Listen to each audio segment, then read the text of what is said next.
अस्सलामुअलैकुम। आप देख रहे हैं जेएन न्यूज और मैं हूं आपकी मेजबान Sumbal Zia.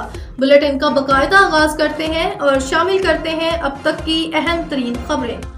Deputy bureau chief doctor Mohammad Shabbir Sialkot Shafi memorial निजी अस्पताल में डॉक्टरों की मुबैना गफलत के बायस सी सेक्शन के दौरान खातून जान की बाजी हार गई। जान की बाजी हारने वाली खातून से पैदा होने वाला बेटा अदला बदली लवाहिकीन को बेटी थमा दी, वो भी पल भर में जान की बाजी हार गई। ना मां रही ना पैदा होने वाला बच्चा, लवाहिकीन में कोहराम मच गया। लवाहिकीन का शफी मेमोरियल अस्पताल के बाहर सरापा एहतजाज, डॉक्टर अमला समेत गायब। तफसीलात के मुताबिक सियालकोट अहले मोहल्ला और अजीज रिश्तेदारों ने शफी मेमोरियल अस्पताल का रुख कर लिया और अस्पताल के बाहर सरापा एहतजाज करने लगे।